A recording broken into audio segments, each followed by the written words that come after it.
الحمد لله رب العالمين والعاقبة للمتقين والصلاة والسلام على سيد الأنبياء والمرسلين وعلى آله وأصحابه وأزواجه وذرياته أجمعين أما بعد. قال الله تعالى: أعوذ بالله من الشيطان الرجيم، بسم الله الرحمن الرحيم. لقد ارسلنا رسولنا بالبینات، صدق اللہ العظیم. گرامی قدر، پھر ایک بار آپ کی خدمت میں درد دل کے ساتھ حاضر ہو چکا ہوں کہ ایک ساتھی کا ایک ویڈیو کلپ جو ہے سوشل میڈیا پہ بہت زیادہ وائرل ہو رہا ہے. وہ جنوبی کشمیر کے مشہور اور معروف مبلغ اور خطیب جناب الحاج عبدالرشید داودی صاحب، ان کا کسی جگہ کوئی پروگرام تھا جس میں وہ شاید مسئلہ معراج کے بارے میں گفتگو فرما رہے تھے. اس میں انہوں نے ایک بات جو فرمائی اور خیانت پر مبنی اور جہالت پر مبنی جو بات انہوں نے اس ممبر پر اور اللہ کے گھر میں جتنا بڑا جھوٹ اس نے اللہ کے رسول علیہ الصلاۃ والسلام پر بولا، جتنا بڑا جھوٹ انہوں نے واقع معراج کے بارے میں بتایا اور کہا ہے، ان کو چاہے کہ اللہ کے گھر میں انہی جیسے لوگوں کے سامنے اللہ سے معافی مانگے اور جھوٹ سے توبہ کرے. اللہ کے رسول علیہ الصلاۃ والسلام نے فرمایا: من کذب علی متعمدا فلیتبوأ مقعدہ من النار. جس شخص نے مجھ پر عمدن قصدن جان بوجھ کر جھوٹ بولا اور جھوٹ کو میری طرف منسوب کیا، اس کو اپنا ٹھکانہ جہنم میں تلاش کرنا چاہیے. تو جناب والا نے مسئلہ معراج سے متعلق فرمایا کہ اللہ کے رسول علیہ الصلاۃ والسلام نے فرمایا. یہ جناب عبدالرشید صاحب کے الفاظ ہیں. یہاں سے انہوں نے شروع کیا، کہا حضور علیہ الصلاۃ والسلام نے فرمایا جب میں معراج کو گیا. حالانکہ یہ بات غلط ہے، حضور معراج کو نہیں گئے بلکہ ان کو معراج لیا گیا، کیونکہ اللہ کا قرآن بیان کرتا سبحان الذی اسریٰ بعبدہ کہ پاک ہے وہ ذات جس نے اپنے بندے محمد عربی علیہ الصلاۃ والسلام کو لیا. اور احادیث کے اندر پھر مسجد اقصی سے اوپر آسمانوں کی طرف جانے کے بارے میں لفظ صعود یہ لفظ استعمال ہوا اور لفظ عروج، لما صعیدہ اور لما عرج بی الی السماء. پھر جب مجھے اوپر چڑھایا گیا، پھر جب مجھے اوپر لیا گیا. ایک ہے حضور علیہ الصلاۃ والسلام خود گئے، ایک ہے حضور کو لیا گیا. معراج کے بارے میں چونکہ اہل سنت کا اتفاق ہے کہ یہ عملی معجزہ ہے محمد عربی علیہ الصلاۃ والسلام کی ذات اقدس کا، اور معراج اس عمل کا نام ہوتا ہے جو مخلوق کے اختیار سے نہیں ہوتا، جو اللہ کی قدرت سے ہوتا ہے، اللہ کے اذن سے ہوتا ہے، اللہ کی ذات سے وہ صادر ہوتا ہے. لیکن وہ انبیاء علیہ الصلاۃ والسلام کے وجود پر ظاہر کیا جاتا ہے تاکہ ان کی تکریم اور ان کی نبوت کی تصدیق ہو جائے. لیکن حضرت والا نے بالکل پہلے ہی لفظ میں بتایا اور جھوٹ بتایا، حضور پر جھوٹ باندھا کہ حضور نے فرمایا جب میں معراج گیا. حالانکہ غلط بات ہے، بلکہ مسئلہ یہ ہے احادیث کے اندر کہ حضور علیہ الصلاۃ والسلام نے فرمایا جب مجھے معراج کو لیا گیا. تو داؤد صاحب فرماتے ہیں حضور علیہ الصلاۃ والسلام نے فرمایا رأیت موسیٰ فی قبر کان یصلی فی القبر. یہ داؤدی صاحب کے الفاظ ہے. حدیث کے الفاظ کیا ہے وہ کتب حدیث میں اس کو دیکھا جائے کہ حضور فرماتے حضرت حضور علیہ الصلاۃ والسلام نے فرمایا کہ میں نے موسیٰ علیہ الصلاۃ والسلام کو قبر میں کھڑے ہو کر صلاۃ پڑھتے دیکھا، اور صلاۃ سے مراد یہاں نماز ہے. ایسا نہ ہو کہ داؤدی صاحب کھڑے ہو کر صلاۃ و سلام پڑھنے کے بارے میں اس حدیث میں تعریف مانوی کا ارتکاب کرے۔ ہاں یہ ممکن ہے ان سے جو اللہ کی ذات پر جھوٹ بول سکتے ہیں، وہ حدیث کے الفاظ میں مانوی تحریف کیوں نہیں کر سکتے ہیں؟ تو اس کے بارے میں اہل سنت متفق ہے، اور صحیح حدیث کے اندر یہ بات موجود ہے کہ موسیٰ علیہ الصلوۃ والسلام قبر کے اندر بحالت قیام نماز پڑھ رہے تھے، اور اس بات پر بھی اتفاق ہے کہ حضور علیہ الصلوۃ والسلام نے جو معراج فرمائی، یہ جسم اطہر کے ساتھ معراج فرمائی، اس کے ساتھ روح بھی تھا اور جسم بھی تھا، بحالت بیداری کے حضور علیہ الصلوۃ والسلام نے معراج فرمائی۔ لیکن یہاں پر داؤدی صاحب جھوٹی حدیث بیان کرتے ہوئے، جھوٹا معنی بیان کرتے ہوئے، اور شرم و حیا کو بالائے طاق رکھتے ہوئے حضور علیہ الصلوۃ والسلام کی ذات پر یہ الزام دے رہے ہیں اور جھوٹ بول رہے ہیں کہ حضور معراج کو گئے، بلکہ سچ یہ ہے کہ حضور کو معراج پہ لیا گیا، اور لینے والی ذات اللہ ہے۔ داؤدی صاحب قرآن کا مخالف ہے اور حدیث کا مخالف ہے، اور سامنے جو قوم بیٹھی ہے وہ خامخواہ سبحان اللہ کر رہی ہے۔ تو آگے انہوں نے جو اصل مسئلہ پیش کیا وہ یہ کہ موسیٰ علیہ الصلوۃ والسلام کو دنیا سے 2000 سال سے بھی زیادہ عرصہ گزرا ہے،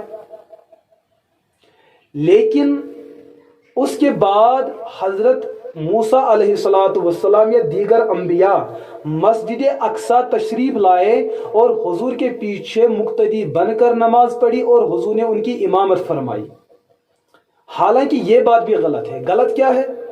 حدیث کے اندر جو مسئلہ ہے، حضرت انس بن مالک رضی اللہ تعالی عنہ، یہ نسائی شریف میرے سامنے موجود ہیں، یہ سیاہ ستہ 6 حدیث کی کتابیں موجود ہیں، ان میں نسائی شریف صفحہ نمبر 2115 اور حدیث نمبر 451، اس میں اللہ کے رسول علیہ الصلوۃ والسلام جو بات فرما رہے ہیں، جس کی مخالفت داؤدی صاحب مسجد کے ماحول میں کر رہے ہیں۔ داؤدی صاحب کا کہنا یہ ہے کہ انبیاء خود تشریف لائے، قبروں سے نکلے اور مسجد پہنچے، حضور کی اقتداء میں نماز پڑھی، یہ غلط بات ہے۔ حضور علیہ الصلوۃ والسلام فرماتے ہیں فَجُمِعَ لِي الْأَنْبِيَاء، میرے لیے تمام انبیاء کو جمع کیا گیا۔ ایسا نہیں کہ وہ خود آئے، بلکہ ان کو میرے لیے جمع کیا گیا۔ علیہم فقدمنی جبرائیل حتی اممتہم ثم صعد بی الی السماء الدنیا۔ حضور علیہ الصلوۃ والسلام فرماتے فجمع لی الانبیاء علیہم، مجھے ان انبیاء کو نماز پڑھانے کے لیے مجھے بھی لایا گیا، جمع کیا گیا، وجمع لی الانبیاء، اور انبیاء کو بھی میرے لیے جمع کیا گیا، ان کو میرے لیے اکٹھا کیا گیا۔ داؤدی صاحب مسجد کے ماحول میں جھوٹ بولتے ہیں کہ انبیاء خود آئے اور قبروں سے نکل کے آئے، یہ جھوٹ ہے، بلکہ سچ یہ ہے کہ اللہ نے انبیاء کو مبارک قبروں سے نکالا ہے، اپنے مبارک روح کے ساتھ، اپنے مبارک اجساد کے ساتھ، اور بڑے عزت اور اکرام کے ساتھ اللہ نے ان کو لایا اور مسجد میں جمع کیا حضور علیہ الصلوۃ والسلام کے لیے، اور حضور علیہ الصلوۃ والسلام نے ان کی امامت فرمائی۔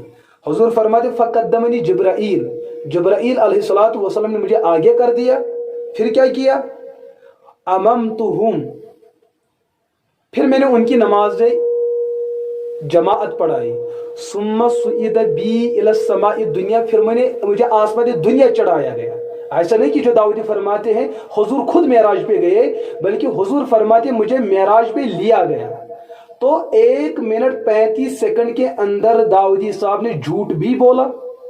اگر کسی عام پہ جھوٹ بولتے تو پھر بھی گناہ، اور جھوٹ بولا تو حضور کی ذات پہ جھوٹ بولا، اور دوسری بات حدیث بھی جھوٹ بولی، اور تیسرا الزام انبیاء علیہ الصلوۃ والسلام کے بارے میں وہ خود تشریف لائے، حالانکہ غلط ہے۔ حضور فرماتے اللہ نے ان کو میرے لیے جمع کیا۔ یہی حدیث جو ہے مسند شامین کے اندر یہ روایت موجود ہے، 3041 پہ یہ حدیث موجود ہے، وہاں بھی یہ روایت موجود ہے، اور تفسیر تبری کے اندر جلد 17 اور صفحہ نمبر 32 سورہ بنی اسرائیل سبحان الذی اسریٰ، اسی آیت کی ضمن میں یہی وضاحت فرماتے کہ حضور اور انبیاء کو جمع کیا گیا، انبیاء کو لایا گیا، نہ کہ انبیاء خود تشریف لائے۔ کتنا بڑا جھوٹ عوام کے سامنے اور مسجد کے ماحول میں، اللہ کے مقدس گھر میں، اور پھر بھی آپ کو شرم آتی نہیں۔ آتی تب نہ جب شرم و حیا ہوتی، آتی تب نہ جب حضور علیہ الصلوۃ والسلام کا احترام دل میں ہوتا، آتی تب نہ جب مسجد کا تقدس اور اس کا احترام آپ کے دل میں ہوتا، آتی تب نہ جب انبیاء علیہ الصلوۃ والسلام کا احترام آپ کے دل میں ہوتا۔ بڑی عجیب بات ہے۔ یہی روایت حضرت انس بن مالک رضی اللہ تعالی عنہ بیان کرتے ہیں۔ یہ روایت مشکل الآثار کے اندر امام ابو جعفر طحاوی جو حنفی مسلک کے بہت بڑے امام اور محدث گزرے ہیں، ان کی ایک کتاب تو یہ ہے شرح معانی الآثار، جو مدارس اسلامیہ میں پڑھائی جاتی ہے، اور دوسری کتاب کون ہے؟ شرح مشکل الآثار۔ اس کے اندر روایت ہے انہی صحابی رسول سے، حضرت انس بن مالک رضی اللہ تعالی عنہ بیان کرتے ہیں کہ حضور علیہ الصلوۃ والسلام نے فرمایا، لما جاء بیت المقدس فی اللیلۃ التی اسری بی الی، وہ رات جس رات مجھے مسجد حرام سے لے کر مسجد اقصی لیا گیا اور جسم و روح کے ساتھ لیا گیا، اس رات کی بات ہے، بعث لہ آدم، حضور علیہ الصلوۃ والسلام کے لیے آدم کو قبر سے لایا گیا اور اٹھایا گیا۔ بعث فعل مجہول کا صیغہ ہے۔ اگر کسی استاد کے سامنے علم الصرف اور علم نحو پڑھا ہوتا، پھر معروف اور مجہول صیغے کی پہچان ہوتی، تو اتنی بڑی ٹھوکر نہ کھاتے اور مسجد میں جھوٹ نہ بولتے۔ حضور نے فرمایا بعث لہ آدم، حضور کے لیے آدم کو مبارک قبر سے اٹھایا گیا اور لایا گیا، ومن دونہ من الانبیاء، اور حضور کے علاوہ جو دیگر انبیاء ہے، دیگر مرسلین ہیں، ان کو بھی لایا گیا، ان کو بھی اٹھایا گیا، اور حضور کے سامنے نماز پڑھانے کے لیے ان کو جمع کیا گیا۔ فرماتے ہیں وَأَمَّهُمْ رسول اللہ صلی اللہ، اور حضور نے ان سب کی امامت فرمائی۔ تو یہ مشکل الآثار اپنی حنفی عالم اور محدث کی بات ہی لیتے تب نہ جب آپ کو عربی آتی ہوتی، جب آپ کو کتب حدیث کو دیکھنا آتا ہوتا، جب آپ کو احادیث کی سند کو پڑھنا آتا ہوتا۔ یہ چیز آپ کو حاصل نہیں، اسی وجہ سے بڑی ٹھوکر کھائی۔ اور پھر آپ لوگ کہو گے کہ ہمارے داؤدی صاحب پر تنقید کیوں کرتے ہو؟ ارے بھیا، داؤدی صاحب احترام کے قابل تب جب حضور کا احترام کرے، یہ تب قابل احترام جب صحابہ کا احترام کرے، یہ تب قابل احترام جب انبیاء علیہ الصلوۃ والسلام کا احترام کرے۔ جو حضور کی ذات پہ جھوٹ بولے، صحابہ کی ذات پہ جھوٹ بولے، مسجد کے ماحول میں جھوٹ بولے، انبیاء پر تہمت باندھے، ان پر الزام تراشی کرے، اس انسان کی بلا اکرام اور تعظیم کیسے ہو سکتی ہے؟ کیسے ہو سکتی ہے؟ اس حدیث کو امام طحاوی نے باب بیانی مشکلی فیما روی عن رسول اللہ فی امامتہ فی اللیلۃ التی اسری بہ فیہا الی بیت المقدس، حدیث نمبر 5009 حدیث نمبر اس وجہ سے کہہ رہا ہوں تاکہ آپ کو تلاش کرنے میں اور ڈھونڈنے میں آسانی ہو جائے۔ کل آپ کے اندھے بھگت یہ کہنے پر مجبور نہ ہو جائے کہ شاید داؤدی صاحب کے خلاف کچھ جھوٹ بولا، بلکہ سچ یہ ہے کہ داؤدی نے قرآن و سنت پر جھوٹ بولا۔ آگے ہے ام ہانی رضی اللہ تعالی عنہا، جن کے گھر سے چل کر مسجد حرام تک پہنچ کر وہاں سے حضور علیہ الصلوۃ والسلام کا سفر معراج شروع ہوتا ہے۔ ام ہانی واقع معراج کو بیان کرتے کرتے یہاں تک پہنچی کہ حضور علیہ الصلوۃ والسلام جب مسجد حرام سے چلے اور مسجد اقصی پہنچے تو حضور علیہ الصلوۃ والسلام نے فرمایا فنشر لی رہت من الانبیاء فیہم ابراہیم و موسیٰ و عیسیٰ علیہ الصلوۃ والسلام فصلیت بہم وکلمتہم۔ معجم ابو یعلا الموصلی کے اندر یہ روایت موجود ہے، باب المحمدین صلی اللہ علیہ وآلہ، حدیث نمبر 10، اور مشکل الآثار کے اندر بھی روایت ہے۔ یہ کتاب فیصل آباد پاکستان کراچی سے چھپی ہے۔ اس کے اندر ام ہانی رضی اللہ عنہ بیان فرماتی ہیں کہ اللہ کے رسول علیہ الصلوۃ والسلام نے فرمایا فنشر لی،